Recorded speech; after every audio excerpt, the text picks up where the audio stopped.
Hey, what's the story? Yours truly, Philbo here, and welcome back to the Philbo Show. Hope you're keeping well on an absolutely stunning, beautiful blue sky day here in Dublin, Ireland. It is absolutely stunning. The birds are singing, the sun is up, and it's shining on all of us. May the sun always shine. Hope you're keeping well. I have to do the glasses for this one. Oh, holy shit, look at the white around my eyes. Oh, as my nanny used to say, Philip, your eyes look like two piss holes in the sand. And you know what? I can't disagree. Oh, that's me opening a... Oh, look at the white. Oh man, I'm gonna leave these on. Hope that gave you a laugh there. That should crisp up rather nicely during the duration of this video. But this video, thanks for clicking on it, by the way. This is basically Philbo's story time, you know, getting to know you, telling old gig stories, funny stories over the past 40 years in the year of Philbo. And yeah, hope you enjoy it. A couple of funny tales I hope you'll get a kick out of, needless to say. So if you like this kind of thing, there's plenty more like that on the channel. I do music reviews. I'm going to be reviewing Metallica in the Aviva Stadium in like approximately 2.5-3 weeks. They're playing with Pantera, of course. And I review movies. I'm going to be reviewing scary movies now in a week or so. The new scary movie from the Wayans brothers. So there's a little something for everybody here at the Philbo Show. So sit down and get comfortable, and let me tell you a tale of misadventure, misfortune, but ultimately a rewarding good time. The story basically starts when Pantera, the almighty great Pantera, announced a gig in the Point Depot in Dublin. Now this was in 2001, and the Point Depot was the venue. It's called the Tree Arena now. The sun is absolutely scalding the side of my head. Do you see that? You could see my bald head from space. I'm pretty sure with the lighthouse broken, they're using my head to guide the fucking ships into port. But let's soldier on, shall we? I put on a bit of sun cream, but I have a feeling factor 30 wasn't enough for this pale-faced boy from Dublin. But Pantera announced the show in the Point Depot, and not only were Pantera announcing the show, they were calling it Tattoo the Planet, and they were coming over with the almighty Slayer. Fucking Slayer. Pantera and Slayer in the same show, and to boot, Static X and Biohazard as well. I mean, come on. This was a fucking dream come true on so many levels. I can't even tell you. We were thrilled. Our minds were fucking blown. Pantera was everything to us. It literally meant the world, and it was happening just after we finished our final exams in school, so it was going to be a big celebration. Everybody down to the Point Depot. Pantera, Slayer, huge day out. Get absolutely, yeah, just fucking go for it. It was going to be the day, the night. It's going to make our year, make our decade, make our fucking millennia. But flap flap flap, but it wasn't to be. And the gig was supposed to be on September 13th 2001, and of course, if you remember, you know, 2001 and 9/11, of course, that horrific terrorist attack on New York cancelled the tour and cancelled our show, which is completely understandable. An absolute, may God bless and keep everybody affected by 9/11 and still affected by it. Absolutely disgusting act. But the gig was cancelled, so we took it on the chin and said, you know what, that's that. But we figured they'd reschedule, right? But they rescheduled it with a catch. They rescheduled it for the following month, right? Which is quite a quick reschedule. But Slayer were headlining now. I was like, Pantera did not commit to coming back to finishing the tour due to ongoing problems within the band, with Phil Anselmo's addiction, Diamond Vinny hitting, you know, everything just going basically down the shitter. As you know, in 2003 Pantera broke up. So with Pantera cancelling that show and Slayer going ahead with their commitment to Tattoo the Planet, Biohazard still came, Cradle of Filth came, Static X couldn't make it. But to take the edge off Pantera not coming back to do the show, they said Sepultura, who still had Andreas Kisser, Paolo Jr. and Igor Caballero on drums at the time in 2001. Sepultura were going to step in for Pantera and save the fucking day. It didn't take away the pain of Pantera not coming back. I don't think it even has gone away now. But it was going to take the edge off big time. Because Sepultura are fucking awesome. Derek Green or not, we take it. We take it. So, beautiful sunny day. October 9th, I think. October something or other. And we're walking down to the Point Depot. And as we're about to turn into the venue. Now, back in those days, you had to get there super duper fucking early to get a pit band. Just basically a band around, I'm sure it's the same nowadays, but a band around your wrist to make sure you get in the pit up the front, or else you're back in the huge fucking standing area, which none of us wanted. We wanted to be up for close and personal, smell the sweat of the band, fucking go for it, yeah? So, but as we reached the Point Depot, we see a big billboard outside the venue. Due to unseen circumstances, Sepultura were not able to arrive in Ireland, and Sepultura will not be playing Tattoo the Planet. And we're like, oh God, Jesus, why are you doing this to me? Why? So we're back to, you know, up, down, emotions everywhere. Just like, this isn't fair. This isn't fair. And the fact there wasn't someone to step in for Sepultura, it was just going to be Slayer, Biohazard. There was no Static X, they pulled out as well, and Cradle of Filth. So we're like, okay, this is a Slayer gig now, but we'll give Biohazard a go. We didn't really know Biohazard too hard at the time. I knew Tales from the Hard Side and Shades of Grey and Urban Discipline, that whole shtick, but the lads weren't particularly knowledgeable. So we said, fuck it, Sepultura aren't playing, Pantera pulled out, Static X pulled out, let's just try and make the most of this, shall we? So when we get into the place, they have the place cordoned off with bars. So say the first set is the pit, and then when the pit gets at capacity, they put a barricade on it, and then the next area would be the pit. It's just crowd control, right? Oh, a butterfly. It's just crowd control, right? And I got the wrong end of the shtick. When I saw the barrier going up at the thing, I thought that was the pit line being cut off, and Phil was not accepting that at this point in time. Loaded on booze, high as a goddamn kite. Sepultura just pulled out, still reeling over Pantera not coming back. No Static X, this won't do. And if I don't get in the pit for Slayer, I'm gonna fucking raise hell.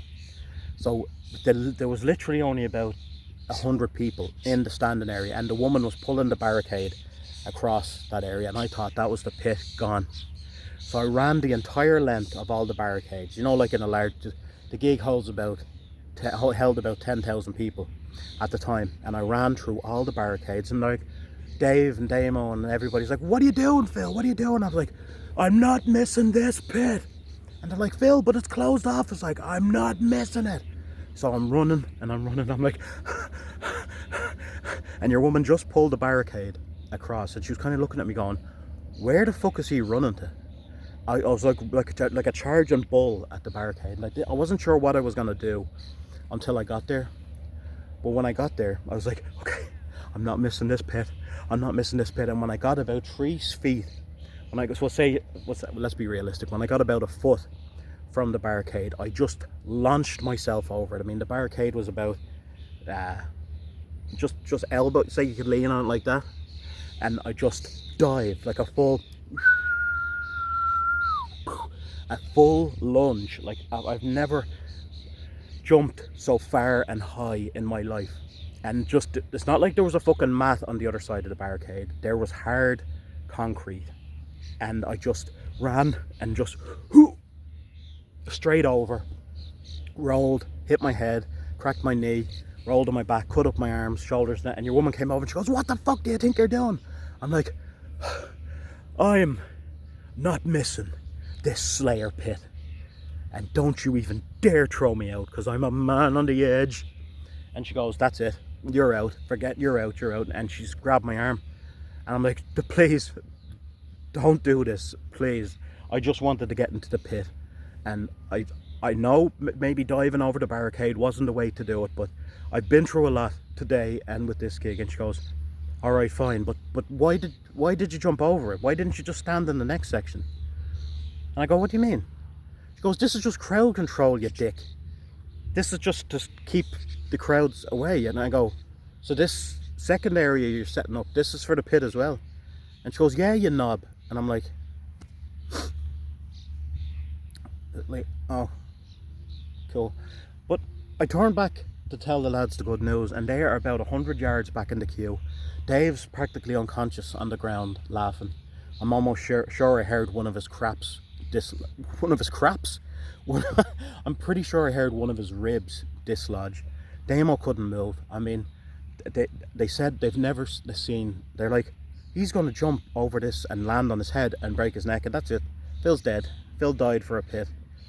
But no, they said the image of me running at full speed and just lunging over the bar, like they just didn't see it coming. They figured I was going to charge it down, or I was just going to run to the barricade and go, hey, you open up this barricade now. But I lunged over it, and it turned out to be in vain, because the second area was for the standing area. Anyway, to finish off the story, the lads came up. We had our beers, had our naggins, got them down us as quickly as we could before they had to get searched. And we went in, and the crowd wasn't wonderful, because a lot of people didn't jump on board because Pantera weren't coming back, so a lot of people didn't get their refund. A lot of people got their refund, but Cradle of Filth, we all just sat at the back getting mellow during Cradle of Filth, not majorly into them. And Biohazard absolutely fucking ruled. I mean, let me tell you about Biohazard. So Biohazard, right? We hadn't seen Biohazard, and Evan Seinfeld was with them.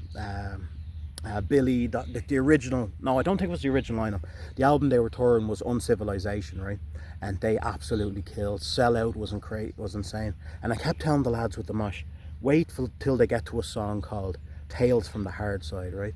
And once he says Tales from the Hard Side, just fucking get in there. Mosh is going to absolutely erupt. It's going to go absolutely batshit crazy. And lo and behold, it did. Biohazard absolutely blew all of our minds completely open. And we've been down for life ever since. Biohazard, check them out if you're ever seen them. They're an incredible live band. And then Slayer, of course, came in and absolutely fucking destroyed the Point Depot. God Hates Us All. A fitting title for an album coming out on September 11th, if I do say so myself. Ironically, in a bad kind of way. But yeah, it'll always be remembered when they release that album anyway.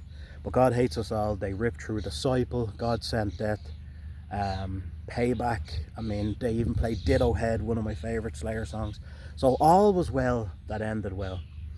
But I had wanted to see Ditto Head like very badly. It was like one of my favourites. And with the day of drink and then the debauchery, and I was all banged up from jumping over the thing, I ended up by the time I was at the side of the stage, puking my goddamn guts up. Because the Mosh, you get a hit in the stomach and you're full of beer and all that good stuff. But I ended up throwing up at the side of the stage, and just as I start heaving, all here in 1994, things are different than before, violence is what we adore. I was like, no! Why are they playing Ditto Head now? Why have you forsaken me? And I was like, fuck. And then I saw so I ran back in. I was like, and it's only a 2.5 minute song. So I got the last few digs in for the end of Ditto Head, but fucking hell, I was like, that's it.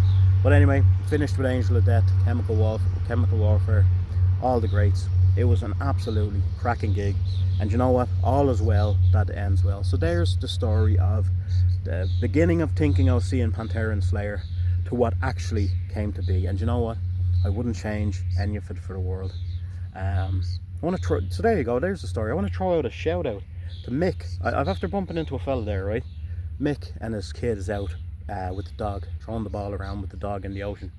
And I told him I was doing a story for YouTube on the Philbo show, and he goes, oh, concerts and all. I was at the Pearl Jam disaster in Copenhagen, I think, in 99 or 2000, where during the song Daughter, fucking 9 people were crushed and killed in the crowd. And he's telling me how fucking scary it was, that he was almost certain he was gonna die. The crowd was so fierce and everyone just leaning over, remember, and crushing 9 people to death in the middle of a Pearl Jam concert. And he said he was at that and he's never been more scared, and he was sharing a couple of stories as well from his days in the gig. And I was like, oh, it's good to know you, man. What's your name? And he goes, Mick. I was like, oh, that's my dad's name. Good old shout out to Mick Doyle up in the heavens there, the original Mr. Doyle. And he goes, I assume you're Phil. I go, yep, Philbo. Good to know you, man. So he's off down the beach with the dog there, gentlemen. So if you're watching this, Mick, nice to know you, and thanks for checking out the show. If not, shout out to you anyway. Absolute gentleman, absolute gent. So yeah, that's about it. Let's see how the wide eyes have gone now. Oh man, so if you cracked an egg on the side of my head now, you'd be able to fucking sizzle it. Well, that's enough for story time for today on the Philbo Show. Hope you enjoyed it. Hope you had a laugh. Let's show you a bit of the surroundings here. That's a proper look at the Martello Tower behind me. Isn't it a beaut? And this is the setup here. This is what I'm looking at. Lovely green. And if you look over there, you'll see the beautiful ocean. So that's it for story time today. Hope you enjoyed it. May the sun always shine. May the sun fucking continue to shine. Look at this gorgeousness. But thanks a million for watching. Hope you enjoyed the story. Be sure to like, comment and subscribe. Hype the video. Hit notifications so you don't miss the next one. And yeah, thanks a million for stopping by. I think I'm going to head down to the water and join Mick's dog and stick my fucking head in the water and go because it is fucking boiling. Thanks for watching. May the sun always shine. Philbo is outbo.